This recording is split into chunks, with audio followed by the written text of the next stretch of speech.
What is going on, everyone? My name is Nick, or the Notorious Fantasy, and in today's video, we're going to be going over my early flag plant players for the 2022 fantasy football season. A flag plant player is a player that I'm metaphorically planting my flag on, a player that I am very confident in going into the 2022 fantasy football season. I will almost think about a flag plant player as a guy that I believe to be a must-draft candidate in 2022 based upon their current ADP. But before we could get into things, I would like to ask that if you guys are new to the channel and you do end up enjoying today's video, that you please make sure to hit that subscribe button down below and while you're down there, whether you are new to the channel or not, please make sure that you do leave a like on today's video. It would help us out a ton. And if you would like to follow me on Twitter, please do so at NotoriousFNTSY. So without further ado, let's get into my early flag plant player. So we will begin with my first player, and these players are going to go in order of their average draft position from the earliest to the latest. So Austin Ekeler is my #1 early flag plant player, running back of the LA Chargers, underdog ADP running back #4 off of the board right now, current pick 6.9.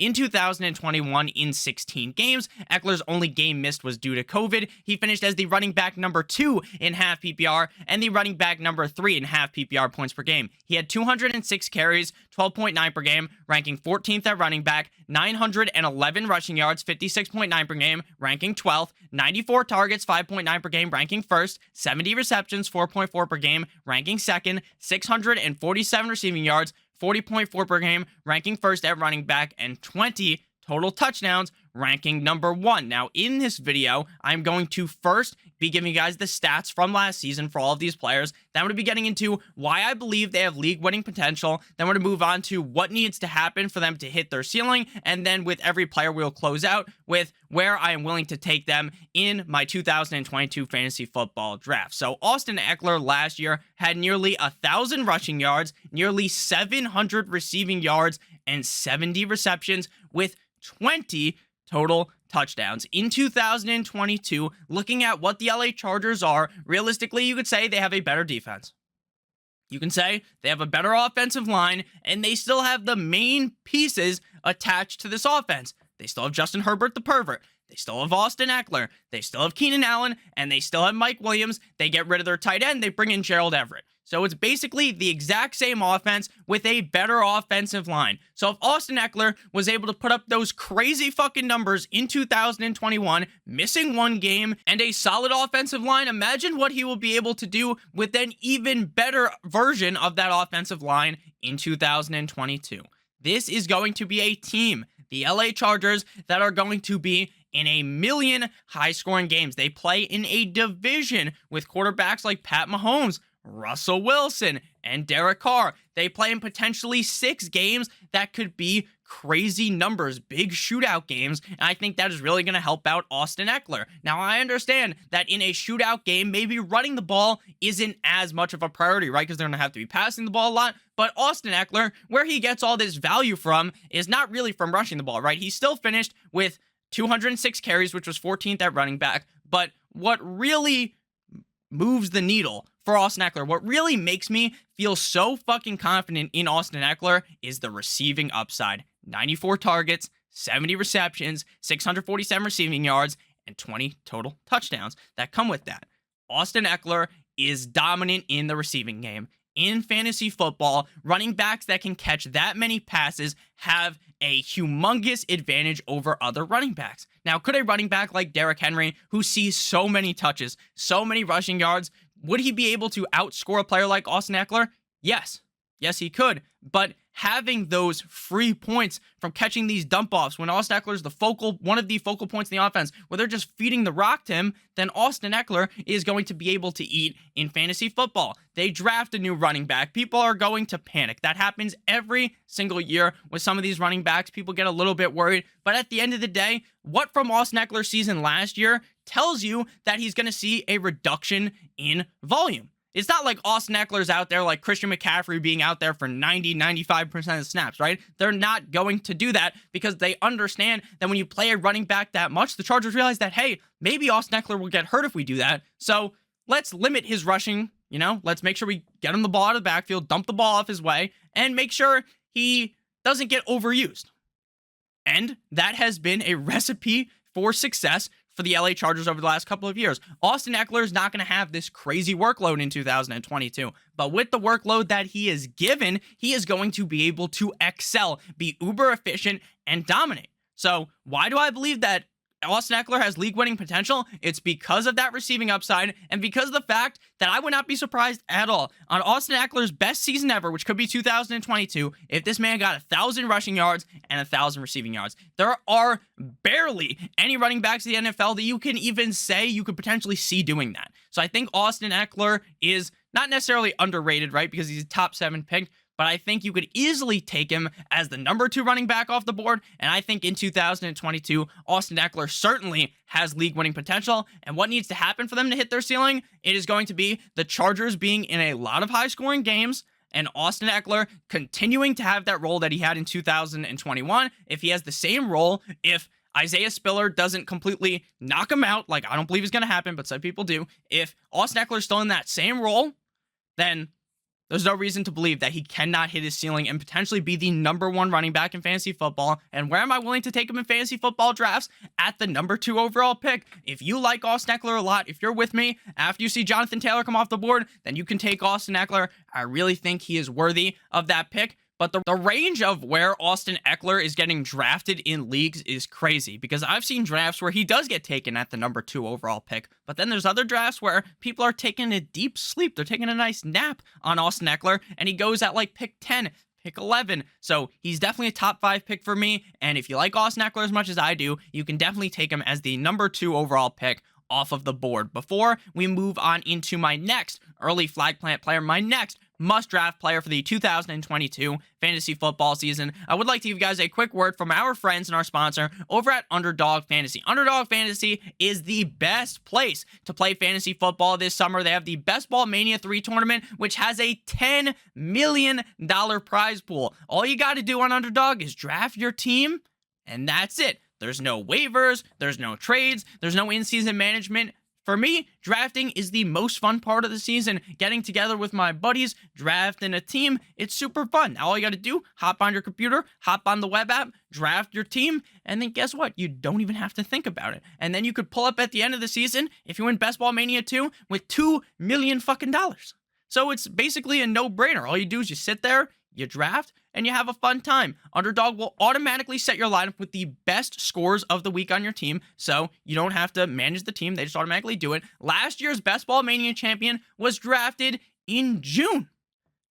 So there's really no need to wait until August to draft your Best Ball Mania team, your puppy teams. If you guys are not as interested in the $25 entry fee for the Best Ball Mania 3, then just enter the puppy. It is only $5, and there is a big prize pool as well. Underdog will double your first deposit up to $100 when you use promo code Awesemo, AWESEMO. That's good for 4 entries into Best Ball Mania 3 and 20 entries into the puppy tournament. Head on over to UnderdogFantasy.com or in the App Store, or just click on the link in the video description down below and sign up today with promo code Awesemo. So my next flag plant player of today's video is going to be Courtland Sutton, wide receiver of the Denver Broncos. Underdog ADP wide receiver number 24 off the board, pick 51.6. In 2021, we saw Courtland Sutton play in all 17 games, finishing as the wide receiver number 46.5 PPR and the wide receiver number 63 in half PPR points per game. He had 98 targets,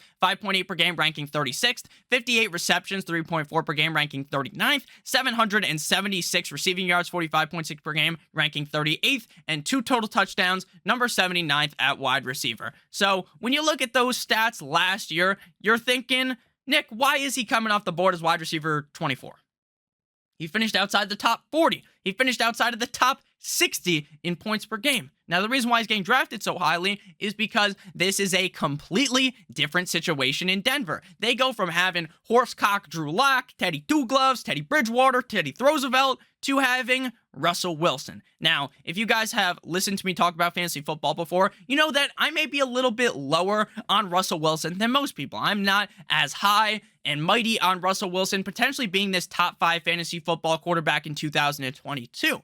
And while I say that, and while I might be a little bit lower on Russell Wilson, the fact that they're going from Drew Lock, Teddy Bridgewater to Russell Wilson, this is a humongous leap up, right? This is a crazy leap up in talent at the quarterback position. And with Courtland Sutton, we have seen him do it at the NFL level before. He has had talented fantasy football seasons, and we have seen the flashes of greatness out of Courtland Sutton. In 2022, the reason why we're drafting him near the top 50 of overall players off the board is because of the upside and because of the offense of the Denver Broncos. When we just talked about the LA Chargers, we just talked about Austin Ekeler, we're talking about how the matchups that they're going to be in, based upon the division that they're in, there's going to be potentially 6 games where there are crazy high scores, where teams are just beating the ever-living shit out of each other back to back. Think about the Raiders versus the Chargers game to make it into the playoffs last year, right? You remember that game? There's potential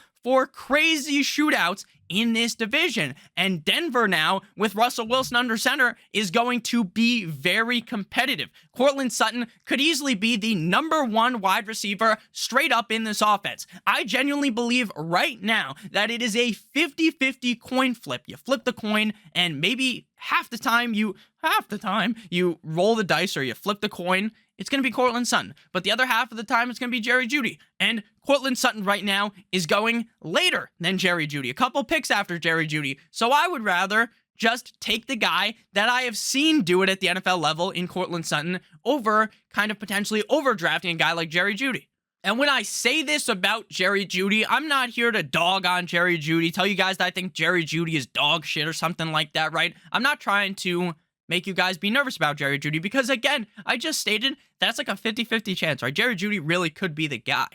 And Jerry Jeudy has dealt with shitty quarterback play just like Courtland Sutton. Jerry Jeudy has been banged up. But again, the reason why I like Courtland Sutton is because I have seen flashes of greatness at the NFL level from Courtland Sutton. In his rookie year in 2018, 84 targets, 42 receptions, 704 receiving yards, and 4 touchdowns. In 2019, 16 games played, 126 targets, 72 receptions, and 1,112 receiving yards, and 6 total touchdowns. 2020, he only plays 1 game. He gets hurt. It is what it is. 2021, I already read his stats off. But I really do believe that Courtland Sutton is a talented enough player. He's still super young, only 26 years old, going to be 26 throughout the season. I think that Courtland Sutton could dominate this year as the #1 wide receiver weapon on the Denver Broncos team. Why do I believe he has league-winning potential? Because I believe that as the #1 wide receiver in a Russell Wilson-led offense, Courtland Sutton getting picked as the wide receiver 24 could easily finish inside of the top 10 at the wide receiver position or inside the top 5, which would categorize him, at least in my book, in my opinion,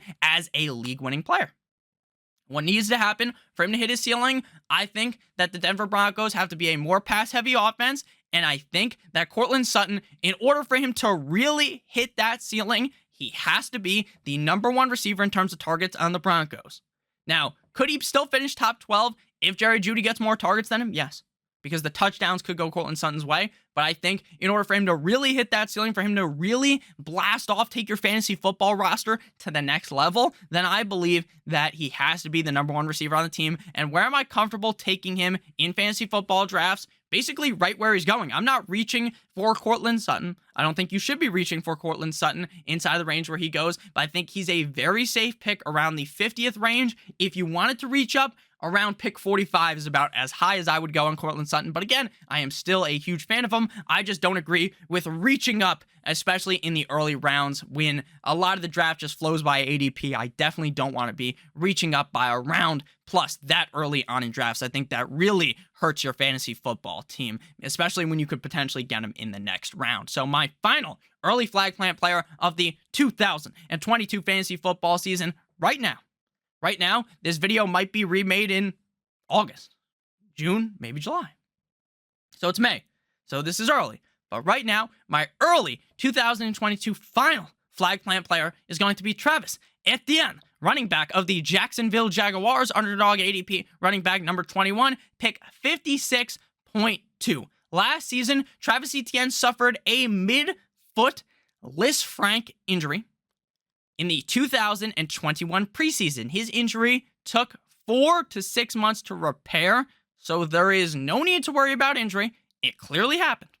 It clearly happened. That's why I didn't play last year, but maybe that's a good thing. Maybe we didn't see Travis Etienne get ruined by Urban Meyer's dumbass, and now Travis Etienne is healthy with no James Robinson looming behind him yet. Now, with the injury James Robinson sustained, he will return next season at some point. Now, I'm not a doctor. I'm as much of a doctor as Johnny Sins, so I'm not going to tell you the exact time frame that he's going to return, but he's probably not going to be there for at least the first couple of months of the 2022 NFL season. And if that is the case, unless James Robinson makes some crazy recovery, then Travis Etienne is locked and loaded as the #1 running back on the Jacksonville Jaguars. In 2020 at Clemson, because he didn't play in 2021, we got to go all the way back to his collegiate days at Clemson, 168 rushes for 914 yards, 48 receptions for 588 yards, and 16 total touchdowns. Travis Etienne is valuable in the rushing game, but his biggest asset to me, why he is going to be dominant in 2022, why he is going to be a league-winning player in 2022, is because of the receiving upside. Travis Etienne could easily eclipse 80-plus targets in 2022, catch 50 or 60 balls, and if that is the case, then where he's getting drafted right now is running back number 21 off the board is way too low. And the biggest argument to Travis Etienne is going to be, but Nick, don't you know that he's on the Jaguars? The Jaguars probably aren't going to be very good. And I counter that. I hit fucking B on my controller, counter move, by saying, you know, James Robinson, that team sucked ass. And James Robinson was good. So, you don't need to be on this crazy NFL team. You don't need to be on the Chiefs. You don't need to be on the Chargers, the Rams, the 49ers, whatever you believe the top team in the NFL is. You don't need to be on that team in order to be fantasy relevant at the running back position. Travis Etienne, the team's going to be down in games. They're going to have to throw the football, and the safest play for fucking Trevor Lawrence to do is check it down to a guy that he was checking it down for years at Clemson. It's obvious. It's obvious. Etienne's going to be getting the rock a lot. I love what the Jaguars could be a couple years from now, but I love Travis Etienne in 2022, even if the Jaguars end up not being that great of a team in 2022, which I'm pretty sure most people are in agreement of. So again, why does he have league-winning potential? Because he's going to catch a million fucking passes. And that could elevate him into the top 12. What needs to happen for him to hit his ceiling is that, you know, he is the guy that he was at college, and the injury, that Lisfranc midfoot injury, has no impact on him. It shouldn't. It shouldn't, because it happened so long ago in the preseason of last year, basically like a year ago at this point. But again, we need that not to impact him in order for him to hit his ceiling. And where am I willing to take him? I'm willing to take him at his ADP, but unlike Courtland Sutton, I'm willing to reach up a little bit further to get my guy, Travis Etienne. So thank you guys all so much for watching today's video. If you did end up enjoying, please make sure you hit that like button as well as that subscribe button down below. And please make sure you guys do check out our sponsor, Underdog Fantasy, promo code Awesemo. I'm pointing to it right now. AWESEMO for a first match deposit bonus of up to $100. Again, that's good for 4 entries into the Best Ball Mania or 20 entries into the Puppy Tournament. I love you guys so much. I hope you guys do have a great rest of your guys' day. And as always, guys, goodbye.